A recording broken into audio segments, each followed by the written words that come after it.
अगली खबर जयपुर से है। डॉक्टर नीरज सिंह ने हाल ही में एफएस स्टॉक के खिलाफ गंभीर आरोप लगाते हुए कहा है कि ये कंपनी लगातार धांधली में आगे बढ़ रही है और वित्तीय अनुचितताओं में शामिल हो रही है। और उनके मुताबिक एफएस स्टॉक में अपने लेन देन और संचालन में कई अनियमितताएं की गई हैं, जिससे निवेशकों और ग्राहकों को भारी नुकसान हो रहा है। डॉक्टर नीरज सिंह ने इस मुद्दे पर और गहराई से जांच की मांग की है और संबंधित अधिकारियों से इस मामले में कार्रवाई करने का भी आग्रह किया है, ताकि निवेशकों के हितों की रक्षा हो सके। उनके इस बयान ने जयपुर के कारोबारी और वित्तीय क्षेत्र में हलचल मचा दी है। नीरज जी, अभी जो एफएक्स स्टॉक को लेकर के आपने एक मुहिम छेड़ी हुई है, एफएक्स स्टॉक के ऊपर अभी आपने कुछ एफआईआर भी दर्ज कराई, उसके बारे में कुछ बताएंगे? अभी हाल ही में हमने एटीएस और एसओजी राजस्थान में एफआईआर कराई है एफएक्स स्टॉक के खिलाफ, क्योंकि ये इन लोगों को हम लोग बार बार चेता रहे हैं कि भैया ये जो फर्जीवाड़ा आप कर रहे हो इसको बंद करो और लोगों को बेवकूफ़ बनाना बंद करो, लेकिन ये कंटिन्यू चालू है।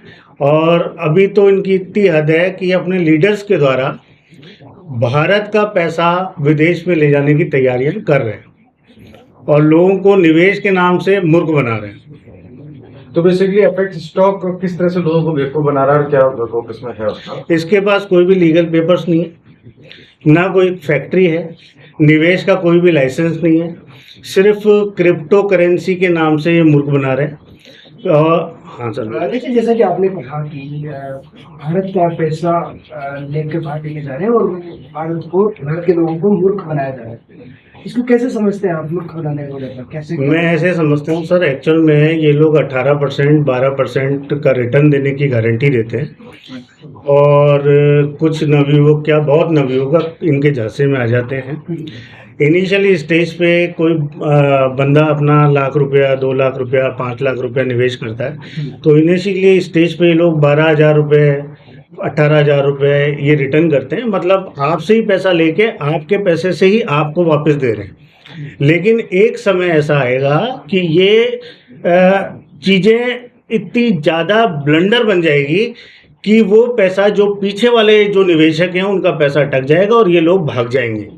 नहीं, अभी ऐसा भी समझ में अभी सुनने में आया था कि एफएक्स स्टॉक में जो है अभी अपने जो शेयर होल्डर्स, जो इन्वेस्टर्स हैं, हम इन्वेस्टर्स ने कहा कि जिनका पैसा भी ये लोग ले रहे हैं उनका पैसा इन्होंने होल्ड करना शुरू कर दिया। ऐसा भी कुछ आया आपकी नजर में? होल्ड नहीं, अब धीरे धीरे कर दिया सर। एक्चुअल में पहले ये 7 दिन में रिटर्न दे रहे थे, 15 दिन में अब 15 दिन में रिटर्न कर दिया, अब 1 महीने में हो जाएगा, ऐसे 2 महीने में हो जाएगा और ये एक टाइम के बाद ये पैसा फंस जाएगा और ये लोग अपने मोबाइल स्विच ऑफ कर लेंगे।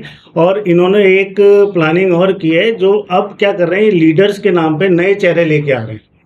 उनको तो बेचारों को ये पता ही नहीं है कि वो कितना बड़ा झांसा दे रहे हैं और लोगों से पैसे ले रहे हैं। मतलब ये लोग तो, जितने बड़े लोग हैं ये तो बाहर निकल जाएंगे और वो जितने भी छोटे लीडर्स हैं वो फंसेंगे और उनको 100% नहीं 200% जेल उनकी निश्चित है। एफएक्स स्टॉक के जो निदेशक हैं वो एक एडवोकेट और एक पुलिस के अधिकारी दीपक मलिक है, जो अपने आप को पुलिस वाला बताता है, लेकिन वो पुलिस वाला नहीं है, वो एक फ्रॉड है। वो 2017 से फ्रॉड कर रहा है। उसने एक मोशन करके कंपनी बनाई थी, उसका नाम है अंश मोशन करके, उसमें भी लोगों का निवेश किया। उसके खिलाफ उस मोशन पिक्चर्स में एक एफआईआर है, 34 लाख का गमन 2017 में किया हुआ है। इस पे एफआईआर भी है और ये फरार है। वो एफआईआर अभी भी खड़ी है और ये अभी तक पुलिस में आया नहीं है। उसके खिलाफ भी हम लोगों ने पुलिस में इतला करिए कि आप जल्दी से जल्दी इसको गिरफ्तार करें।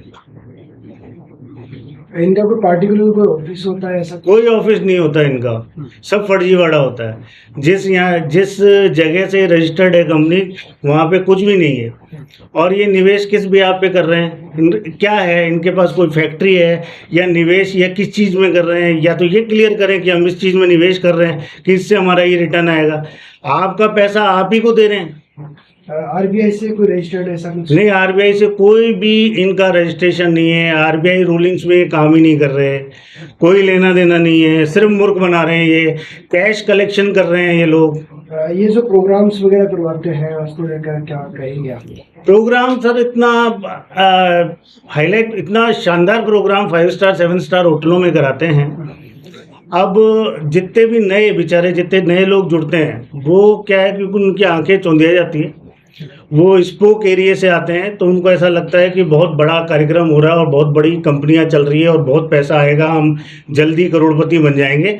लेकिन सब कुछ उल्टा है, सब कुछ उल्टा है। ये करोड़ों रुपए का निवेश करा के ये यहाँ से भाग जाएंगे। क्रिप्टो करेंसी तो ऑलरेडी इंडिया में बैन है। बिल्कुल बैन है साहब, इनके 9 प्लेटफॉर्म बैन कर रखे हैं गवर्नमेंट ने, फिर भी लोग बाग समझ नहीं रहे। हम तो बार बार उनको अवेयर कर रहे हैं कि भाई समझो और इन लोगों में पैसा मत डालो, ये आपकी मेहनत का पैसा है। इवन कि यहाँ तक स्थिति आ जाती है कि ये लोग लास्ट में आके सुसाइड करने पे मजबूर हो जाते हैं। तो ऐसे कितनी कंपनी है जिसके ऊपर आपने मुकदमा कर रखा है? हमने 3-4 कंपनियां हैं जिसको हम ट्रोल कर रहे हैं, जिनको हम मुकदमे करने की कोशिश कर रहे हैं। अभी हम सरकार को भी चेता रहे हैं और हमने इनसे भी कहा है कि तुम अगर इतने बड़ा निवेश लेके और इतना बड़ा रिटर्न दे रहे हो तो हम गृह मंत्रालय में तुमको बिठाते हैं या हम वित्त मंत्रालय में तुमको बिठाते हैं। गवर्नमेंट भारत सरकार को भी आप बेनिफिट दीजिए, उसका कोई जवाब नहीं है इन लोगों के पास।